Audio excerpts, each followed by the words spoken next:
You hear people telling you who they think the God of the Bible is all the time. As for me, I can find no more honest or logical way to define the God of the Bible than to use the Bible. And that might sound ridiculously obvious, but in my experience with discussions about God, it definitely is not something that goes without saying. You hear so many contradictory opinions about God that it gets you to thinking that the Bible doesn't even offer a clear definition. It does, though, lots of times. And I want to focus on one in particular. It is recorded as coming straight out of God's own mouth, as God defining himself.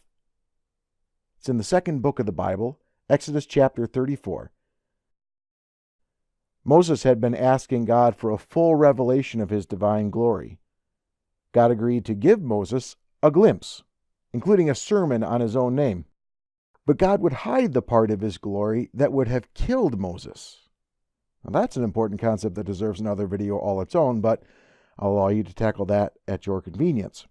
So, God put him in a protected place. Then he passed in front of Moses, proclaiming, the Lord, the compassionate and gracious God, slow to anger and overflowing with mercy and truth, maintaining mercy for thousands, forgiving guilt and rebellion and sin. He will by no means clear the guilty. He calls their children and their children's children to account for the guilt of the fathers, even to the third and the fourth generation. I'm providing a link to another video that will explore what is called here the guilt of the fathers. The Hebrew idiom does not mean what you probably think it means. It is not a miscarriage of justice. I will say for the sake of these verses, though, that it does mean that God cares about every single act of evil, especially because people are hurt as a result of them. It would be worth your time to check out the video on the Greek word Tetelestai regarding this point.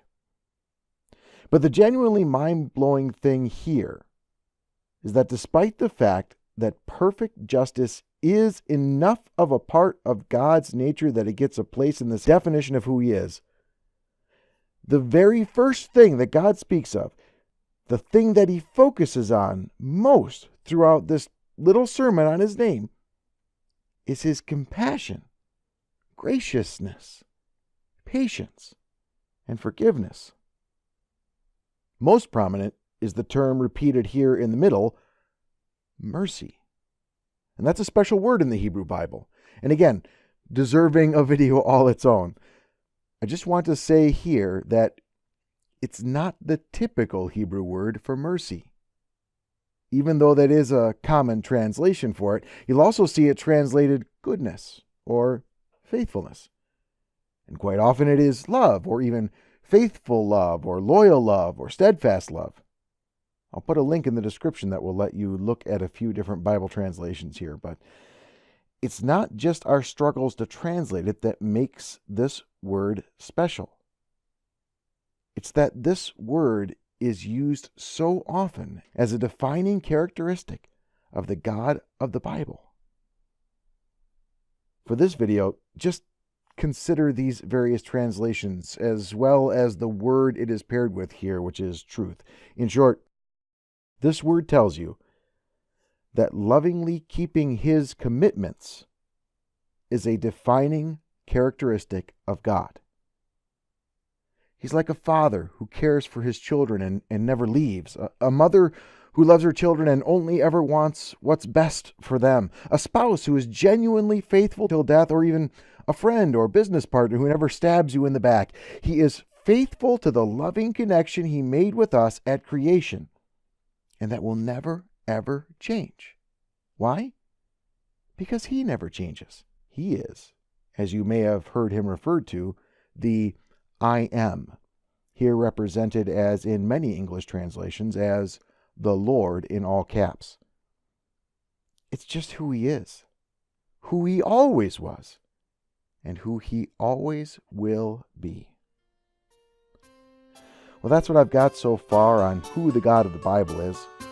All the other questions and topics related to this video are linked in the description down below, and I welcome you to click around. Also, if you're interested in encouraging the production of more videos like these, click like down below, subscribe, and try following the link to my Patreon page as well. Happy investigating, and richest blessings to you all.